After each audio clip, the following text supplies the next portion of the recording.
right, everybody, welcome back to the podcast. My name is Silas. And I'm Aaron. And I'm Zane. We have a lot in store for you today, and by that I mean it's actually just a very average day. Excellent. You really hyped him up there.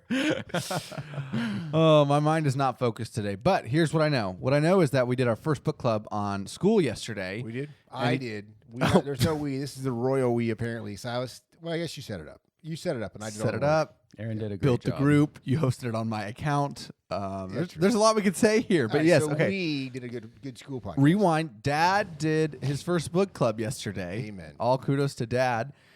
And Don't tell my friends I'm in a book club. it went very well, and it's posted on school. You're So leading it. That's Did he just say it different. went viral? Oh, yeah. Is that what you said? it's in a private group. Oh, so no, it didn't. Hey, we got 3 people watching it. That's good. That's viral. I for think us. we had 8 at one point. There you go. So anyway, so here's what can happen there. So right now we're going through Child Training Tips by Red Bradley, which is you're essentially discipling parents in the group on the basics of child training, whether your kid is 2 or 18. Okay? That's what we're doing this week. Next week, and these will be offsetting each other, going every other, is you're going through Created for Work. Yes. Which is a book. It's a great book to go through with your young boys. So you'll be modeling sort of how parents should be having these one-on-one discipleship meetings throughout the week. Right. Okay. You have questions to ask. Well, the book comes with questions, but just sort of walking through like how to pick out the highlights of the book, what questions you maybe ask your kid in discipleship. This is just like hey, for instance. Yeah. And I've done this Maybe with we other should get- families, and it helps. Maybe we should get Droopy on here, We could. and you guys could do a live I discipleship. thought about that yesterday. Actually, I was going to bring him. I want but you to didn't. ask him about his real problems, though. he's Expose got him. Yeah. He's like Angus, if you're listening right now, you should be doing your chores. And your Get mouth. back in the garage and watch those puppies. So if you're not in the school group, all that to say, go join it. It's the top link in the show notes /description. All that being said, now we jump into the meat of today. Yes. And it took us a long time, which means we're now older. And speaking of old people, Zane, what are we talking about? Well, today we're going to be talking about how once you're kind of in that retirement age, really what you should be doing is selling your house, buying an RV, and then like moving to Florida. Amen. Good. All right. Enough said. No, I'm just Podcast kidding. over. Kidding. John Piper Actually- would love that comment. Yes. John Piper, if you're listening right now, Come on the Good for you. podcast. Okay, so you brought up John Piper. Go ahead and share the quote that you like from him on that. yeah, well, it's not really a quote because I don't remember exactly what the book said, but I think in Don't Waste Your Life, one of his things, he was talking to grandparents and just talking about like you can spend your retirement years searching for shells, and just have this little shell Walking collection, on the beach, Yeah. getting coffee. which is kind of nice. Once in a while, it's not wrong, but he was saying basically if that's what you're dedicating your life to is like living for yourself versus, okay, you have a lot to offer the community, you have a lot to offer your church, your immediate family, right? You're a grandfather now or a grandmother now, and it's like your wisdom should be at the max amount of the height of knowledge, so to speak, and wisdom, and the height of available free time, and that's when we check out. And it's like, oh, probably not Yeah. the smartest thing in the world to do. So You have the most time and money and wisdom you'll ever have. The only thing you don't have is physical ability, typically. sometimes, yeah. So there's a trend nowadays going around where I don't know if it's a trend or not, probably not, but there's a thing going around where some old people are realizing when people retire or leave their jobs, they like sort of like quickly start getting like dementia or other types of degenerative like diseases, or their minds just sort of shut down, their bodies start going bad because they're inactive, they've lost purpose. So some people just keep working. Yeah. And this podcast is going to be sort of like looking at the idea of, well, what if you spent that time doing more ministry work, especially within your own family, but even the church body at large. So that's the purpose of this podcast. I thought you were going to say it's a trend to get dementia. It is. That's in this family, at least. And then and so whoever we're talking to, well, whoever we're speaking with right now that might be a grandparent, there's definitely different ranges of that. So some of my friends, a lot of my friends are now grandparents, and me included, but I still have, 5 kids living at home. We're still like not really just grandparents yet. Still have to work. And that's going to be, I don't know how much longer, probably a while. long time. Probably. So everybody's life's a little bit different, but either way, I do have a different role now with grandkids, and it's it's kind of fun. Mine are still a little bit little to be pouring into as far as a lot of principles and like general discipleship type wisdom, but you're building a relationship with them, so they'll listen to you later. It's sort of like when you were just building obedience with your own children so you could pour into them. It's not your job, which Zane, I think you're going to be talking about crossing boundaries and what do you do when there's differences in parenting styles and stuff. Mm-hmm. But this is all just going to be geared towards helping you grandparents figure out, maybe some direction and role with your kids. So yeah. So Zane, take us off. Yeah, well, I wanted to start with just like a grandkids perspective of kind of having two different sides of my family and how they showed up. I think maybe sometimes grandparents kind of feel pushed to the side because I think it's even especially difficult in our day and age when there really is so many differences between the younger generation and like the grandparent generation. Like they just feel worlds apart. So I think a lot of times grandparents either don't feel welcome in their lives. I think busyness is a part of that. Like there's just so many extracurricular things and like hanging out with friends and all this stuff. And so naturally grandparents just kind of don't get prioritized time with them. But I think also what we kind of started this episode out with, which was there's this mentality that once you get to a certain age, you're supposed to retire and then use that time basically to be selfish.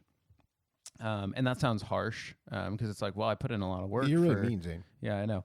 That was kind of my life goal till 7 seconds ago. But I think it's almost kind of like the whole what's that phrase? Dinks, like you're double income, no kids. Double income, no kids. You're like in your 30s, and you're intentionally not having children because you just want to enjoy the benefits of having all that money and all that extra time, and just enjoying life. It's kind of that same mentality, but just fast forward like 30 years. Yeah. Well, there was a meme, if that's what it's called, I don't know. But they were kind of morphing the words teenager and like a retired grandparent type person. Because now you're old enough, you don't have to work. You have all the money you need. You have the car you want. You get your own house. It's like you're creating your own little paradise, like just like you wanted when you were a teenager, but you weren't able to. They're saying now you have that as a retired old person. It's like, well, okay, I guess that's the world's version. And we all sort of are, I guess, tempted at least for a short period of time to think, I can't wait till I don't have to, go to work anymore, or I can just, whatever you like to do, play golf, or, I don't know what else people like to do. Well, playing golf is Christian. That's true. So anyway, so I know that even like with our parenting class, we do a lot of discussion on like the things that the grandparents and parents run into. So my wife's mom lives on our property. She lived in our house for a little while, which was great. Now she lives just on the property, but she comes down every day for dinner and devotions.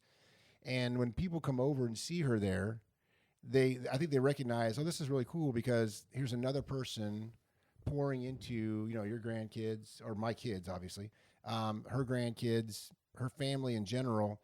And, sometimes it's super helpful and sometimes it's more work, it just depends on what's going on with her life and, what challenge of the week is there. But I like having her there, and I'll call her out in devotions a lot and just say, okay, Barb, from a grandparent's perspective, what we just watched, or the song we just sang, or this passage of scripture we're reading, what does it mean to you? Or I'll ask her like point blank, what are you learning in your devotions this week? So the kids get to hear her still being alive in her faith, and she's kind of losing her mind a little bit. She's got what does she have, Silas? Parkinson's. So she's got like sometimes it's helpful, sometimes it's not. But even the times it's not, it's actually helpful, I think, in terms of it's a lesson for the kids still, because she'll say, I don't really remember. And it's like, well, that's okay. She's in the Word every day, right? She's got purpose, and she's out there working. The kids see her. So grandparents definitely have like a role. When I say working, I mean she's out there raking her yard, and she play ping pong with the kids. She's doing stuff. And what I always wanted, and I used to tell my mom this, and Mom, if you're listening, close your ears for a minute or just turn your hearing aid off.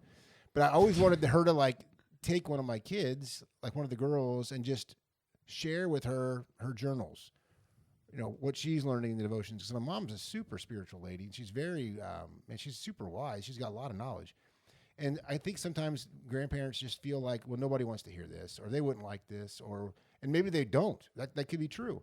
But I feel like, it's like piano lessons. Do it anyway. It's like it's good for them, right? And eventually they'll appreciate it and they'll grow from it. So, and if you're a piano teacher out there, sorry to bust your bubble. So, Well, it's Oh, go ahead. interesting because we're talking about it like it's sort of revolutionary. right. And in today's age, it kind of is, but it used to be this way, like everywhere you went, like everywhere, every home for the most part was multi-generational. Right. A lot of times, I think, because they didn't have any other options. Yeah. And Well, I we're think, sort of back there again, in some ways. well, we're getting there. Yeah, the world's so expensive now. It's like live at grandpa's house. Yeah, and I think to back this up, though, because of that, so maybe not multi-generational living, but how do you, when you're looking at a grandparent or a kid who wants their grandparents more involved, and that hasn't happened yet, I think what has to be in place before that sort of clicks is your relationship with your parent, who's the grandparent of your kids now, has to be at least relatively solid. So how do you sort of go about that as an adult kid or an adult or the grandparent and be like, hey, I want to make sure we're totally good. Yeah. Because I want to be involved in your kid's life, but I want to do that like while respecting and honoring like the standards you guys have. Because sometimes the hard part about being a grandparent, I would imagine, because I like having control, is that you're around these kids a lot, you're pouring into them, but you're not making the choices that determine, like you're not making the parenting choices. So you might wish they were being disciplined more. You might wish they were being disciplined less. Like your mom was sort of like this, but. So how do you sort of make that balance between, before we dive into how do you invest in your grandkids, how do you do it with your kid? So yeah, I'll give a little bit of like personal example, but also contrast that to like some of the stories I hear in our parenting class, because some grandparents are extremely like on the same page as the people in our parenting class, and it's like it's fun for them. It's wonderful to have them over for dinner, or to have them living with them or whatever. Like my mother-in-law, she's never really disagreed with how we're raising our kids or what's going on, and she's been very supportive. Even when she probably isn't sure about something, she's probably thinking, well, I'm going to support it because that's the best way to be helpful. Yeah. But also be listening to the kids, not in a commiserating kind of way, where but like listening in the sense of the kids know grandma's someone that cares. Grandma's someone I can ask questions to.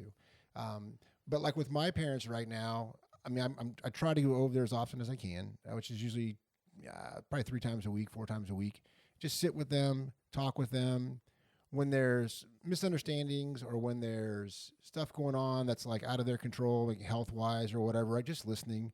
And I tell my kids all the time, I go over here trying to be an example to you guys of this is sort of when you're kind of paying back what they did for us growing up. I mean, they raised us. They changed our diapers. They fed us. They did all this stuff. It's sort of our turn.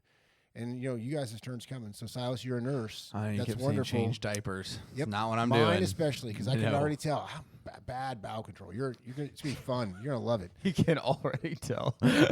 So, comment below if you think Silas is the one. I think he is. I think it'd be wonderful for him. Eli really wants to do it, but I want Silas. You have another son who's a nurse, I know. and he's a worship pastor now, so he's more spiritual than me, but but, more ready to serve. You just have that I just gentle want it to be spirit, you. though, Silas. Yeah, I just special bond. Yeah. Change my diaper. Let's get on past this. So back to grandparenting. Well, I think one of the important things you mentioned was purpose. Yep. I think that's kind of the heart of this is at that age, there's this temptation to think, well, my main job's done. Now I can just kind of, at the end of my life, sow my wild oats, so to speak. But the Bible gives us kind of a vision of legacy. So I'm going to read Psalm 78 real quick. All right. It says, "We will not hide them from their children, but tell the coming generation the glorious deeds of the Lord and his might and the wonders that he has done. He established a testimony in Jacob and appointed a law in Israel, which he commanded our fathers to teach to their children, that the next generation might know them, the children yet unborn, and arise and tell them to their children, so that they should set their hope in God and not forget the works of God, but keep his commandments." I think this is a vision for God's people throughout the generations. I always think it's interesting. I think in the 10 Commandments, I can't remember if it's when they're given in Exodus or when they're repeated later, but how whenever it talks about God punishing the children for the sins of their fathers Right. to the third and fourth generation, but also showing love to 1,000 generations. This generational concept, like what the grandfather and the great grandfather and grandmothers do in their life is going to have ripple effects all the way down, and that doesn't just end in your 60s. Like part of being a Christian is that you run your race and your whole race well. And so I think there's a spiritual component, but there's also like a physical component at play. I see, and I have a lot of grandparents that are now in their 80s. I've had a few that have passed away, and there's this physical change that happens to them when they are so debilitated health-wise that they can no longer do, like they can't really talk, they can't really focus, they can't really interact with people. It's like anything that would give them a purpose in this life has been taken away from them. And it's always like a quick downhill turn before they die. And that's really sad, but I think what that's kind of taught me is like, never view like somebody that's older as they don't have a purpose now. Like their only purpose is to watch Wheel of Fortune, or their only purpose is to, like I was talking about earlier, travel a country. But like that's somebody that can be a prayer warrior. That's somebody that can like help you when you're feeling overwhelmed at home, just by coming in and spending time with the kids. Or that's somebody that can teach you how to cook, teach you like family recipes, like that's somebody that has, like you said, a whole wealth of knowledge and wisdom that's just sitting there untapped. And I was having a conversation with my mom not too long ago, and she was just kind of feeling regret on how she never really like took the time to get to know her grandma. She knew a lot of things about her because of some of the time she spent with her, but there's so many things that are lost now because she didn't intentionally spend time getting to know her. That wisdom's kind of gone. So I'll piggyback on that little verse there. What's really, I think, insane about that verse, the more you study the Old Testament and look at patterns, it'll blow your mind how Israel, and this is God's chosen people in the sense of he chose them to basically be his witness, right, to all the other nations. And they'll have a huge, awesome experience of like coming out of, Egypt, the plagues, the Red Sea, and the next generation, they're forgetting God, even within that same generation. But I think it's because, and he points it out here, David points it out by saying, tell them, because they weren't.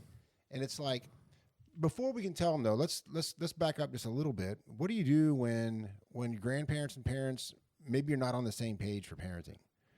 So we have this, we'll see this right now. We've got Colt and Walker, Merrill, Silas, soon to be Eli. So there's five different parents almost, who are, our children, and all of them are raising their kids, right? And to what they think is the, to the glory of God, the best of their ability. And it's all a little bit different. And Laura and I talk a lot about, we wish they were doing this a little bit differently, or maybe this. And I'm like, as a grandparent, my advice is take whatever role that they're willing to give. Don't ask for it. Don't try to change it, but just take whatever they're willing to give, right? And like exploit that in the sense of bringing glory to God in it. Yeah. So, it doesn't matter if they're not putting their kids to bed the same time you wish, that you wish they would, or they're feeding them differently than you wish they would, or whatever the situation Or they don't is. give them sugar and you wish they would. Yeah, exactly. There's this dumb kid That's a I good have thing who not does to make that. fun of all the time. Oh, wait. Yeah, it's you. What do you know? But it's not in a nice way. It's not our business. It is our business if we see them being neglected in the sense of, they're not training these kids in the nurture and admonition of the Lord. And it might be because maybe your kids aren't believers. Now it's a whole different situation, which we can talk about. Mm-hmm. But right now we'll focus on, okay, they're believers. Let them raise their kids, right? If they want your thoughts, or you're like, hey, why do you think our kids are behaving this particular way? Yeah, great. Share your thoughts. But like in the meantime, just share your wisdom with the kids, right? And not like, hey, when your mommy says this, you should actually do this instead because it's better. Don't do that. right? But like rather, you can talk to them about like even just sit them down and once a week go over Bible characters with them. Help them get an understanding of like some of the basics of God's word with the fun stuff. You can make coloring pages, talk about Joseph, talk about Jacob, all the people they should know. So when they start tying all the stories together, the names and places make sense. We'll get students at Future Men sometimes, and it's like when I'm looking through the applications, I'll look at like, okay, where were they raised? Because a lot of the boys that come to Future Men are adopted, and we deal with a lot of adoption issues. But my thing is, if they come from a Christian home and they were adopted pretty young, I'm pretty excited because I know, okay, they're going to know the basics of the word. They're going to kind of already be there. Way easier to like get into their heart and to deal with them. And Zane, you'll know this is true. But we get kids from the foster care system who've been passed around from family to family until they're like 12. Then they're adopted. It's like, dang, it's a tougher road because they don't have the basics. Yeah. So yes, they can come to know Christ. They can get their life. I mean, it's a obviously beauty from ashes. God does what He wants, and it's amazing. But we have a role. We have a niche as a grandparent. We can put those basics in these kids. And whether that's just our own grandkids or whether we're doing like a class at church, whatever we're choosing to get involved in, or just even a neighborhood, cookie party once a week, and the kids start spreading the word and they come over and you say, hey, no cookies till you listen to grandma talk for a while. You can do whatever you want, but we have like a window. And I really do like, there's also a lot of young men who, this is a grandmother thing, a lot of young men and women who want that older advice. And they're like desperate for help. And so a grandma, for example, who's like my wife is still, she's young. She's like in her 50s, but she's a grandma. And people in our like Bible study class, for her to come over to their house and just spend like 4 or 5 hours just sort of sitting on the couch watching. And then, she can critique and say, hey, here's some thoughts. Here's why probably your kids are behaving this way. Or here's kind of like some thoughts. And because most of the people in our parenting class want help. They want to raise their kids to the best of their ability. And we become myopic, right? We become blind to our, like, what's going on in our own house. We miss things. But when somebody different comes in and sits for a while and just watches, it's like, oh, do you know you're doing this? Or do you know that this, you repeat yourself a lot? Or you don't require, like them to listen? Or you don't really demand obedience till the 4th or 5th time that you say it, and by then you've lost your temper, right? Somebody can tell you that, and it's like, oh, I didn't know that. Yeah. So as a grandparent, it's like, in theory, you're already around the block. And on yesterday's book club, I read in Red Bradley's book, the very beginning of it, the subtitle is "What I Wish I Knew When My Kids Were Young." Right? What he means is I blew it. Right? Here's my mistakes. I want to help you avoid those mistakes. And as grandparents, we're in the same boat.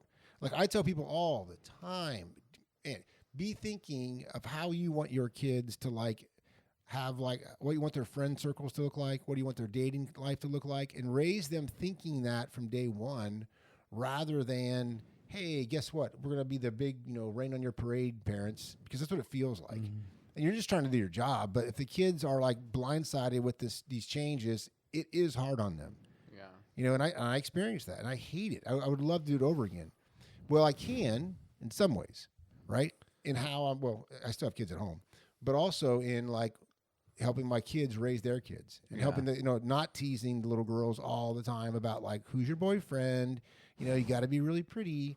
It's like, how about just what are their parents wanting, right? Get on the same page with their parents and promote that, whatever that is. If it's, if it's not something wrong. So you said something interesting, which you said, don't ask for a role necessarily.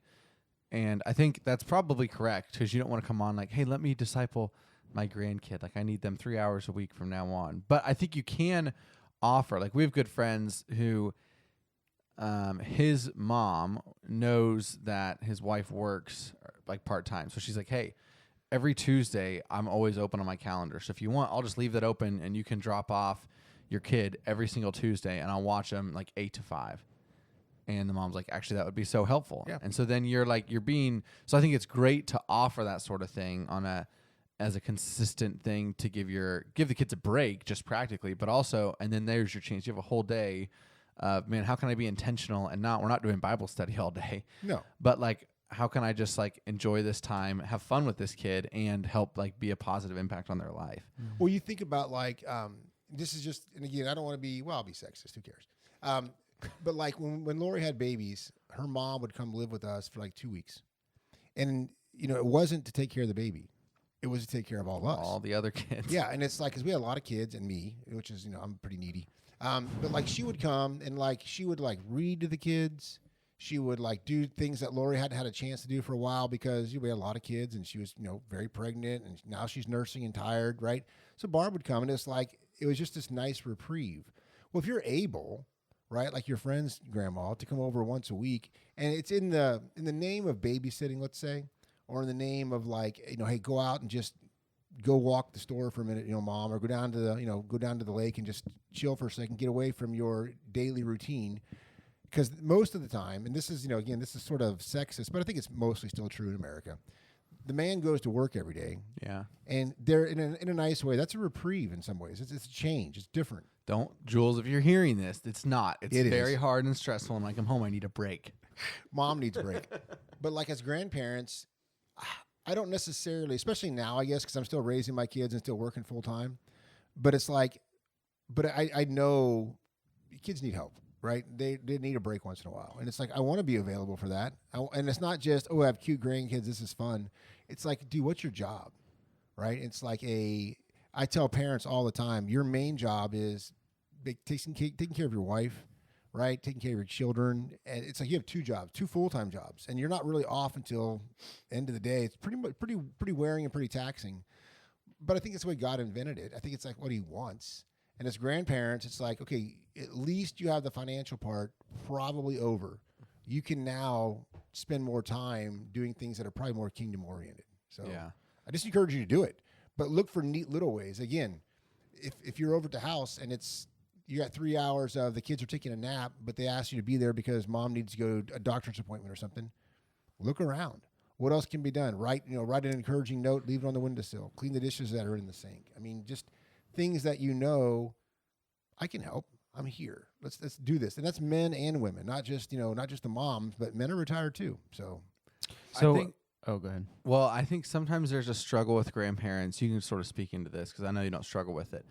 Where they want to come over and be sort of almost like an uncle or an aunt. Like Right, they want rile to 'em be up. the good guy. When they step in the house, they want the kids sprinting towards them like, Grandma, Grandpa, they're here. Amen. Yep. No more rules. It's just fun.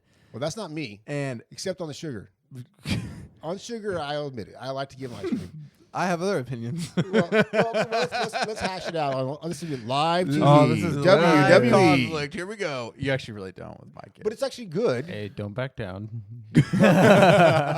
I like peace and quiet. And I Okay. know that you are trying to raise your kids with that in mind. So I do respect structure. So like when those That kids is are supposed true. to be doing, because they come to our house and I'll see Jules, she'll go out there and she'll put down the rope time for the kids like on the floor. Here's 3 toys and this little rope. Stay there. I'll go over to the kids, lay on the floor right by the rope with them, right? And just, talk to them while they're still obeying their mom because I know. And you'll reinforce it. Yeah. Like not just ignore it because No. that can happen. And then the other part is that, well, I think it's just grandparents want to be the good guy. Right. And when you're over, because if you go over there and you rile them up, mom's like, hey, we got to go to bed now. You're like, oh, I'm sorry. Mom says we have to go to bed. Yep. And then you're like, man, I Doesn't can't help. figure out why they don't like it when I'm over there. And it's like, well, you just sort of like shot them in the foot as they're trying to like parent their kids. It's more frustrating for them than anything. Versus when you come over and I have a kid on structure and now dad's laying next to them, like, oh, good. I don't have to think for 20 minutes. I Right. can go Yep. like, I don't know, hopefully go do something productive. Go mess around with their siblings or whatever. Yeah, and it's great because you don't have to think about it. And when you're great, you want your kids when you're over or when they're over to think like whatever their grandparents are going to do, it's going to be helpful and it's going to be encouraging and it's not going to be. Don't be the grandparent that is just like, I'll do whatever it takes to be the favorite. I'm always going to give them the sugar. I'm always going to give them like, sorry, I didn't mean to bring up sugar again. Yeah, well, it's okay. The- I'll ignore it. No, sugar's a great demonstration though, because it's just the idea of like a 'Cause lot of it's times amazing, parents are practicing with their kids like delayed gratification or no True. gratification. That's true. So the best way to become the kid's favorite really quickly is to give them what you know the parents hold back intentionally. Yeah, this is a little hypocrisy. For me, yeah, I know. No, for me. And so it's sometimes like you do it jokingly with sugar, right? But you don't I don't do it actually every do time. yeah. Exactly. Well, sometimes I do. You don't know, but I try not to.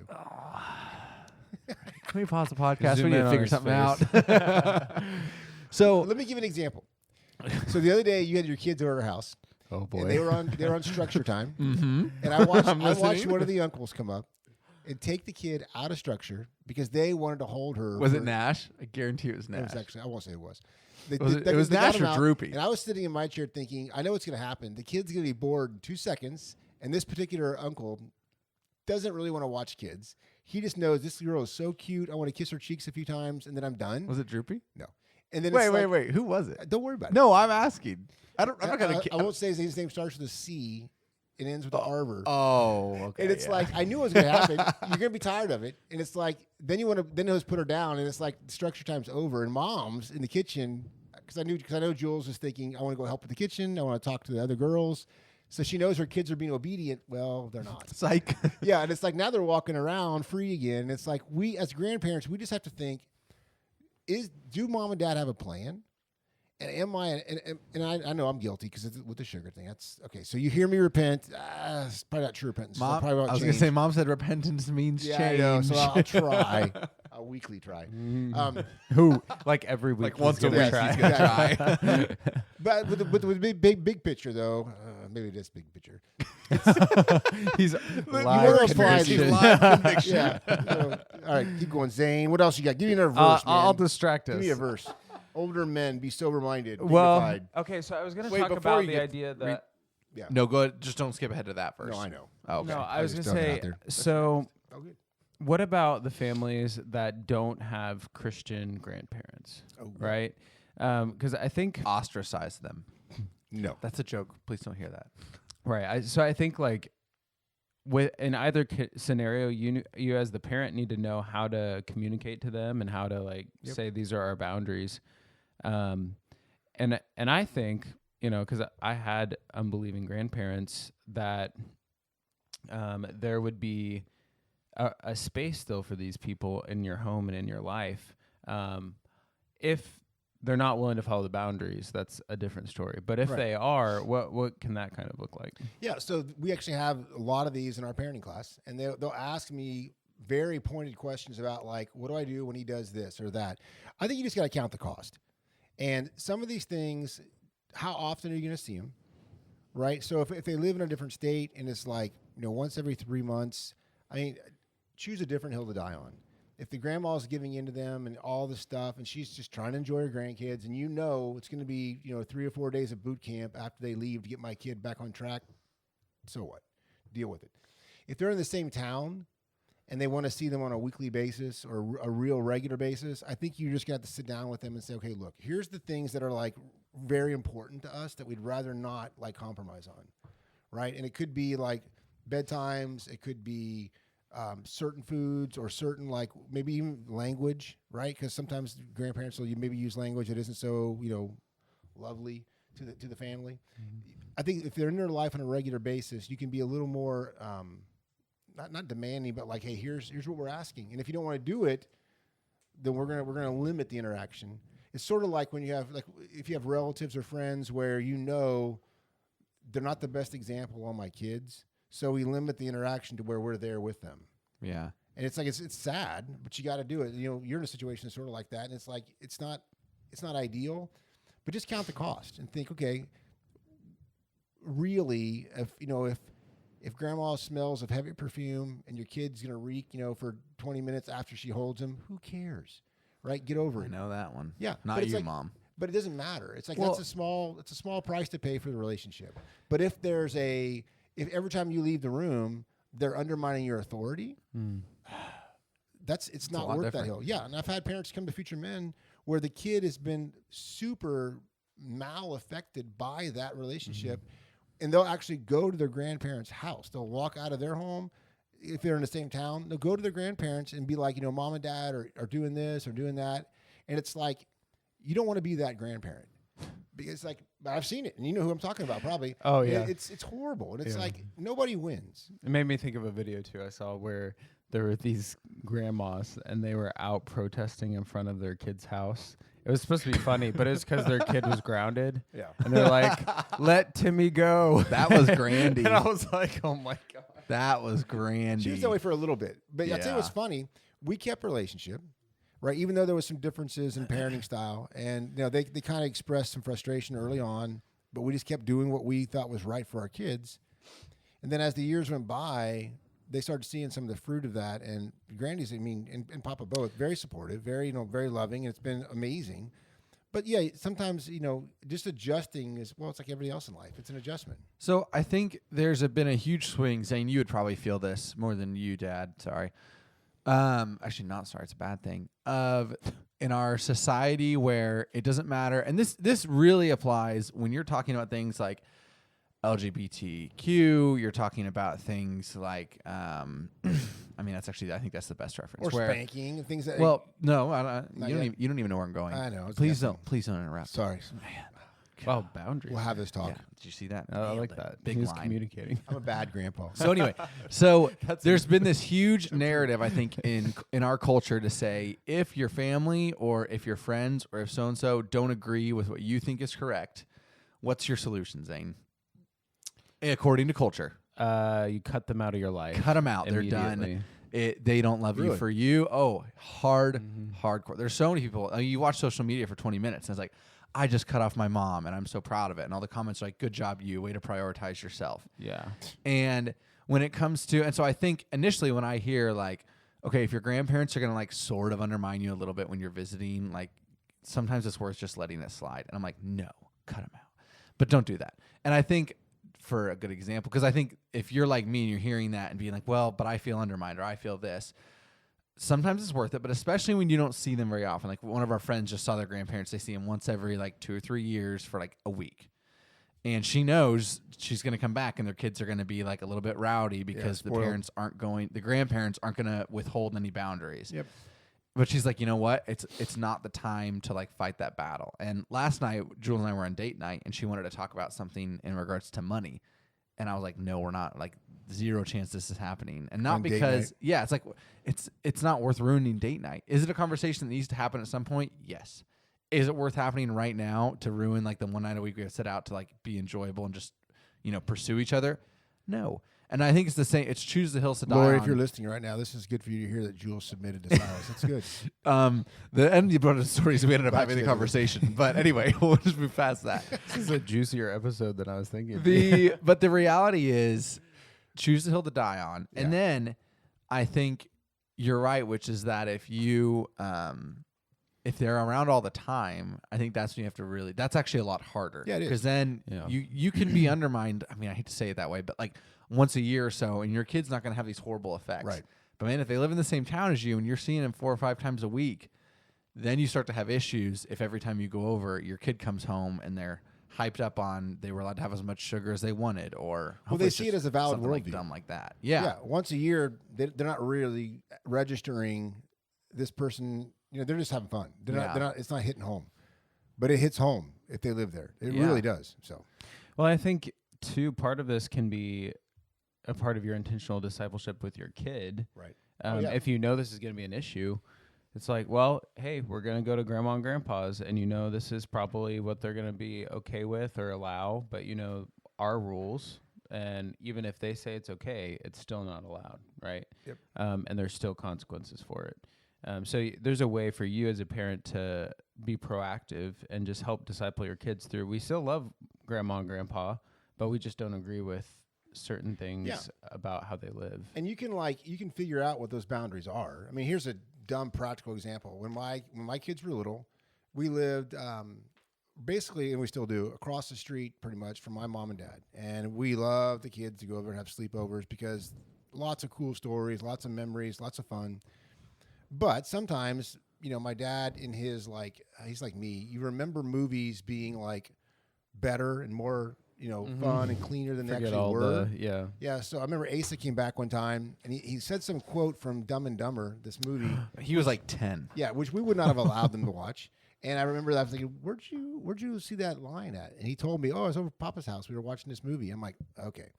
So I just, my dad and I had a conversation, and I was telling him, I've watched the movie too. It's, I'm not going to hell because I watched Dumb and Dumber. But it's like, but I really don't want my 10-year-old seeing a lot of because there's a lot of vulgarity in that movie, a lot of just foolishness.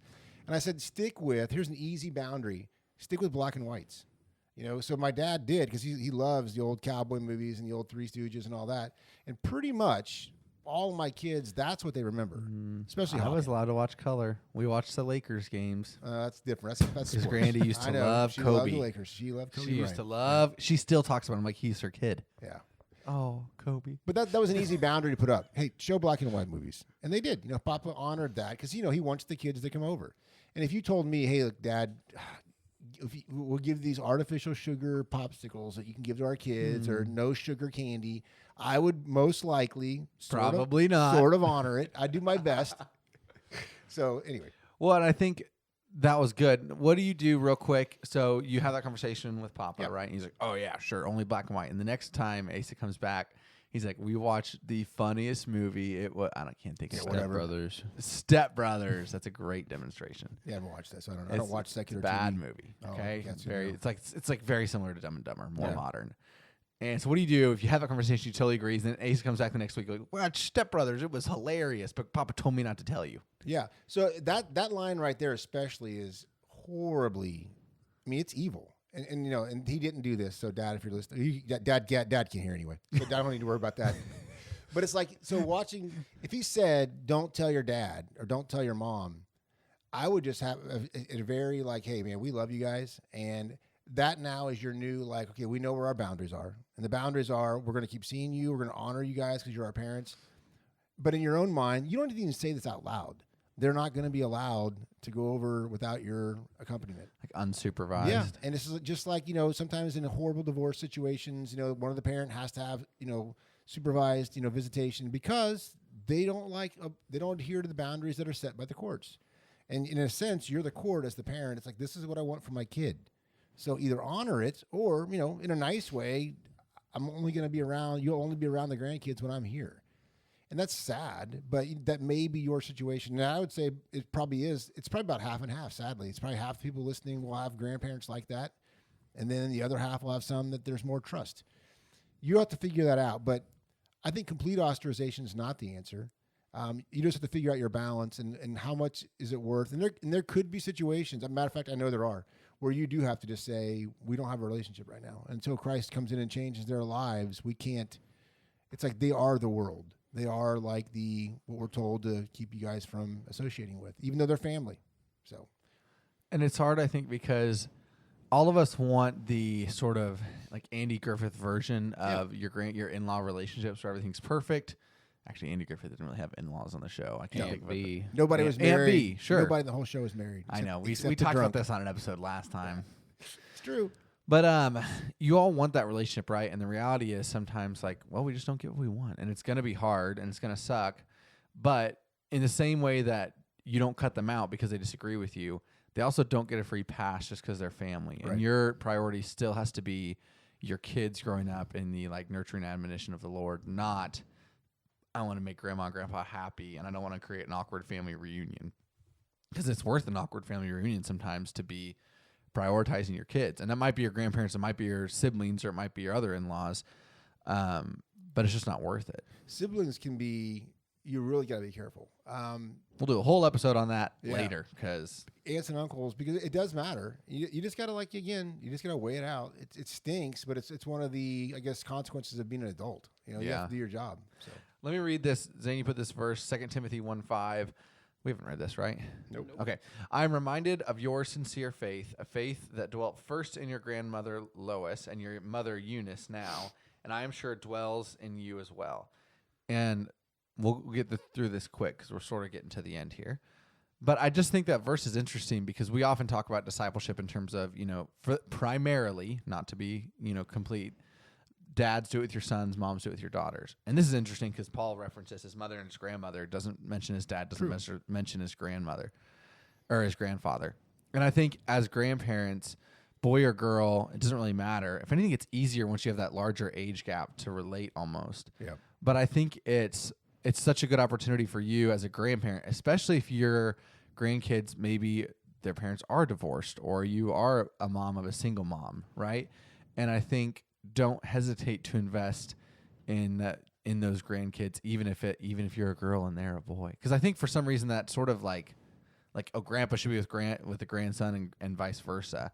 But I don't necessarily know that that's true, especially with this verse. No, I think it's 100% not true. But I actually wanted to address that on a podcast for parents, because not everybody has both sexes of kids. Yeah. It's like, reality is your kids need you. It doesn't matter if you're, we tend to go this direction with this podcast only because in my family we had 9 sons and 5 daughters, and it just made it easier for Lori to disciple the girls. I disciple the boys. But I was actually talking to Lori last night, and it's like, I've got to like step up my game because I only have Angus at home now, and she has 4 girls still there. And it's like, so now I'm going to start meeting with Ren. And it's like, and again, it also is good because it's going to build trust for when they want to date a boy or they want to be around certain friends. And you're thinking, honey, I know you. This kid, this is not what you think it is. But without that trust, it's going to be harder for her to obey and for her to like want to submit, right? When there's something that goes against what she thinks she wants. So yeah, definitely not a, it has to be the same gender. It's like, nah, not necessarily. It might be good in some ways, but not all. So, okay, and then jumping into Titus 2, verses 2 through 5. Older men are to be sober-minded, dignified, self-controlled, sound in faith, in love, and in steadfastness. Older women likewise are to be reverent in behavior, not slanderers or slave to much wine. They are to teach what is good, and so train the young women to love their husbands and children, to be self-controlled, pure, working at home, kind, and submissive. I'm assuming it just says submiss. Yeah. Zane, I think you wrote it wrong. Pardon me. Oh, goodness. Your grandparents should have taught you better. Sure. Yes. Yep. Mike dropped it. I didn't know you were gonna. I didn't know you were gonna send that over to me. We kind of brought that up. I think on the last episode, but yeah, it's just kind of going back to this multi-generational purpose that we all have. And I think what's interesting too is there's some people that don't have families, or they're estranged for some reason, and that's a relationship that there's not a lot of hope for it to be reestablished. But does that excuse you just because it's not your blood to not serve that purpose? And I think like this is a good verse because it doesn't just say grandmothers or grandfathers, right? It's like the older generation as a whole is responsible for discipling the younger generation of Christians. So I think you can broaden your mindset a little bit. If maybe all of your parents, if you're a parent, maybe your parents have all passed away, right, and you're like, well, I don't really have that wealth of wisdom. Well, look in your church. Like there's widowers, there's widows, there's older couples that would love to spend time with families and be able to serve that purpose. So think about opening your door to them and bringing them into your family. If you don't know this, I do home health as my real job. And I go see old people all the time. And I tell you what, 90%, and that's not like an over-exaggeration, like 90% of my patients sit at home all day and watch TV and read books and are bored out of their living minds. And a lot of them are like Christians who are going to church every single week. And that's like the best day of their week because they get to see people. And they would jump at the opportunity to have young people in their lives. So much to the point that like there's some patients that I go to their houses and I'm like, this is going to be kind of unfortunate because I'm probably going to be here for an hour, 15 minutes of which is actually working. The other 45 is listening to them talk because they haven't had an interaction in a week. And I think that it would be and a lot of them are actually like super wise and super smart. But again, something in our culture has like shifted away from giving them the value of that wisdom. And we just don't value it anymore. And we don't spend time with them nearly as much. So if you're in that position where you don't have them, like just next time you go to church, just open your eyes. You could even just count how many people you see that are over the age of 70. And I guarantee you it's way more than you think there is. And I guarantee you there's way more of that population that would love the chance to jump in and just come over for dinner. Yeah. And I'm not saying go drop your kid off at their house if you've never met them before, but like invite them over for dinner, invite them over for lunch. That'll be the best. We have a couple right now who Jules just met them at work and we bring the girls over there for lunch. Like, we've brought them over a couple times. They've come over here and it's like the best day of their lives to get to hang out with these little ones. And it's awesome. And we sort of get to check out for a little bit. Is that me and Mom? No. You're not that randomly old. met you. Randomly met you? Yeah. Oh, yeah, that's true. So anyway, so just like look around and open your eyes. I guarantee you'll see way more than you ever thought there would be. Yeah, and having them do something as simple as sit with your family, do family yeah. worship, eat dinner, and then take them home. Don't even require necessarily something out of them, but in time, right? Ask them questions in front of the kids about their faith. Yeah. Because it's like, you're right, just the interaction is fun for them. It's something different to do. And then when they start being used within that family context, right? Wow, what do you know? Purpose is back. And I know that, like, my mother-in-law goes to the nursing home with a group of old widow ladies at our church once a week. And it's like you just said, it's literally the highlight of her week. She loves that because, again, it's something to do. And she's kept pretty busy with our kids, but that's still like she yearns for that. And Thursday morning she has a Bible study with my mom, and it's like those things they're easily the highlight of her week, even though she's busy. Now think of the poor ladies who are doing nothing, or the old men who are doing nothing. We have a widower, I guess, in our church who I feel bad for the guy because I know it's like his family lives in a different state, and probably most people nowadays, you do live in a different state than your parents, just because it's a very commuter world now. So yeah, look around your church and enlist some help if you don't have it, or even if you do have it. So, any final words? Have fun getting old. Don't get old. Yeah, well, I don't want to get Take old. Take your vitamins. Take your vitamins. Yep. Speaking of vitamins, our new sponsor, I'm just kidding, we don't have a vitamin sponsor. But if you're out there and you want to be. But if you're out there and you want to be one of our sponsors, go join our school community. Like we said, we did the first book club on it yesterday, and we're going to do another one every single week, as well as we're trying to learn what really provides you guys instant value towards helping you parent your kids or disciple and parent your grandkids. And we actually didn't even talk about the fact that a lot of grandparents are essentially raising their grandkids these days. Yeah. We should talk about that. We'll do another episode on that later. But anyway, if you're looking for resources and to get in touch with other parents who are in the similar stages of you, maybe, we call it in the trenches, go join the school group. It's the number one link in our bio. And if you are still listening to this and you've enjoyed it, like this episode, comment on it, share it with your friends. Our comments have been real low lately. So if you're listening to this, just comment. You could comment the word comment, and then I would know you heard it. So true. But it helps us out a lot. Hopefully it gets us in the ears of more people, and we can help more people and, try to save the current stage of the modern family. Comment on Silas's haircut, maybe. It's really nice, isn't it? Here, anybody want the back view? I'll turn around. Goodbye. There it is. All right, see you next week. There's a stain on your shirt in the back. You forgot to say goodbye. Is there really? Bye. No.